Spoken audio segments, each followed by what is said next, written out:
todobaatanadii ilaa iyo 80-nadii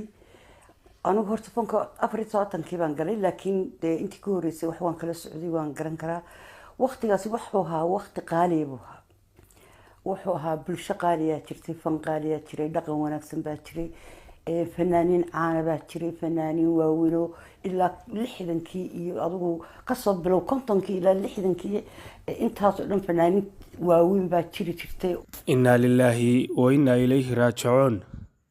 waxaa naga baxay oo markaas geeriyooday tiir ka baxay shacabka Soomaaliyeed iyo guud ahaan ummadda Soomaaliyeed ilaahay ha u naxariisto jannatul firdawsna ha geeyo fanaanadeeni weyneed Qadar Daahir Cige oo iminka ku geeriyootay magaalada Hargeysa ee caasimadda Somaliland haddaba marunba in Qadar Daahir Cige sun la siiyay isla markaana lagu dhibaateeyay maadaama ay ahayd hooyo Soomaaliyeed isla markaana kamid ahayd fanaaniintii hobolladii waa bari ee dawladii Siyaad Barre isla markaana kamid ahayd fanaaniintii hore ee hobollada waa bari oo wadanka wax badan u soo qabtay ilaahay ha u naxariisto jannatul firdawsna ha geeyo ayaanu leenahay shacabka Soomaaliyeed waxaan ka codsanaynaa inay si guud ugu duceeyaan marxuumad Qadar Daahir Cige in ilaahay uu jannada firdawso uu ka waraabiyo kitaabkeedana midigta ka siiyo marka hore waxaan idinka codsanayaa daawadayaal in muuqaalkan aad like saartaan una duceysaan marxuumada geeriyootay channelkan Xaqiiq TV haddii aad ku cusub tahay subscribe saaro waxba ka dhibi mayso subscribe-ta inagana faa'iido ayay inoo tahay waxaana inoo tahay dhiirigelin adigoo gurigaaga jooga masqushaadana ku jira qubaysanayana saliid iyo kareen isla dhacaya ayaad subscribe inoo saari kartaa ina dhiirigeliya walaalayaal si aan maalin walba iyo saacad waliba aanu idin la socodsiino hadba Soomaaliya waxyaabaha markaasi la qarinayo kana cusub waxaanu mar walba idin ballan qaadaynaa in xogihii ugu dambeeyay ee markaasi ka jira guud ahaan geeska Afrika gaar ahaan Soomaaliya inaanu idin la wadaagno ilaahay dambigiina ha dhaafo dambiga waalidiintiina ha dhaafo meel walba oo aad joogtaanna Allah idinku amaansado ayaanu idin leenahay waa bahda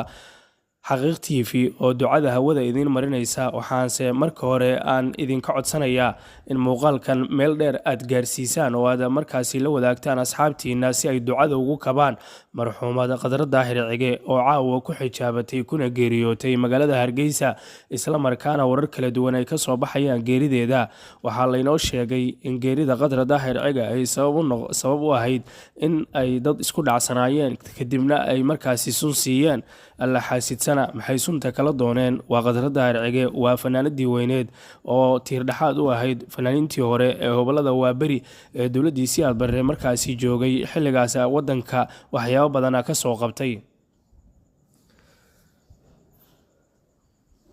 Qadar Daahir Cige iyadoo oo markaasi gabar yar ah oo soo kacday oo la da'da 20 jirta ayay fanka Soomaalida soo gashay waxaana ay ka soo gashay waqooyi galbeed Soomaaliya xilligii la oran jiray waa gobolada waqooyi Qadar ayaa waxay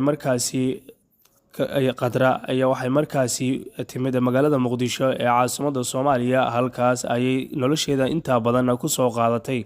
Qadar waxa lagu xasuustaa inay heeso badan soo qaaday isla markaana ay ahayd qof furfuran oo firfircoon ayna abwaaniintii markaasi heesaha u alifi jiray ka soo sheegeen inay ahayd gabar edeb badan oo akhlaaq Ilaahay uu ku manaystay waxay caawin jirtay dadka masaakiinta ah waxay mar walba dhiirigelin jirtay dadka markaasi kaga soo horeeyay fanka Soomaaliyeed maadaama ay ahayd hooyo Soomaaliyeed oo mar walba markaasi jecel in fanka Soomaalida kor loo qaado ilaahay ha u naxariisto jannatul firdawsna ha geeyo Qadar Daahir Cige gacanka xaq daran ayaa dishay ilaahay waxaan ka baryaynaa qoladii dishay ee dhibaataysay ee sunta siisay inuu ilaahay waxa weeye kaga abaal mariyo ma fiicnayn inay sun siiyaan waa dhacday oo ilaahay ayaa qadaray waa Qadar Daahir Cige qofka aan ka hadlayo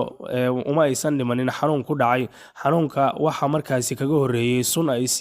ay siiyaan dad ay isku dhaceen oo deriskeeda ahayd laakiin maanta caawa iyaga baa ka qoomameynaya maadaama gabadhan ama hooyadan Soomaaliyeed ay dileen oo ahayd tiir dhaxaad markaasi ay ku tashanayeen fanaaniintii hobolada waa bari maadaama qaarkood ay wada geeriyoodeen qaarkoodna ay gaboobeen oo hadalku uu ku dhagay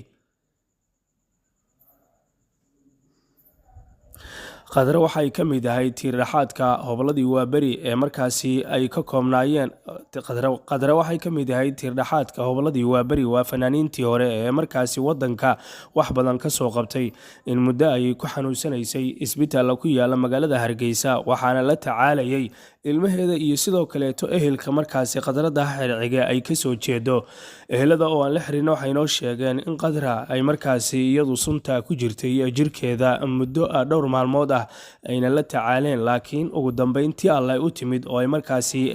ay sunta ka bixin waayeen oo qadartii ay timid sidaasna ay ku xijaabatay. qadra waxay dhashay dhowr ciyaal oo markaasi ku maqan dalka dibadiisa, qaarkoodna waa ay la joogeen oo dhabta ay markaasi saarayeen maadaama hooyadu ama maamadan fanaanada ahayd ay geeriyootay. ilaahay ha u naxariisto, jannatul firdowsna ka waraabiyo. waxaan ilaahay uga baryaynaa in qoladii sumayday ee dhibaatada u geysatay inuu ilaahay naarta ku fogeeyo. ilaahay ayaan uga baryaynaa in ilaahay kitaabka midigta oo ilaahay markaasi ka siiya gacanteeda. waxay ahayd fanaanad qaran, waxay ahayd fanaanad Soomaaliyeed ee ma ahayn fanaanad qabiil.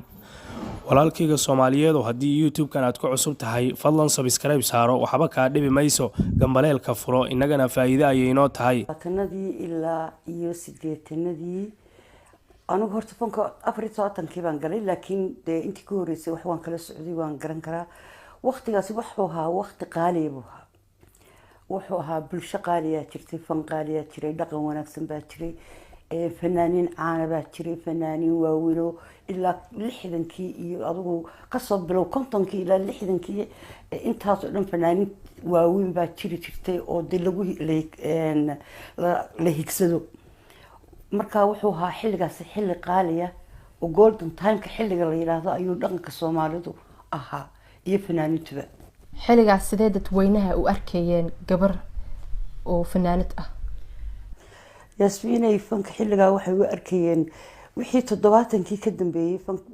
dadku way soo ilbaxayeen, way la soo qabsanayeen. dadkii intaa xilligaa ka horeeyay ayaa dhibaato kala kulmay fanka, oo gabdhaha magacyadooda way bedeli jireen, magac kale naanis baa loo bixin jiray, way isqarin jireen. gabadha waxaa loo haystay wax dhintay qofka fanka markaa ka shaqeynaya.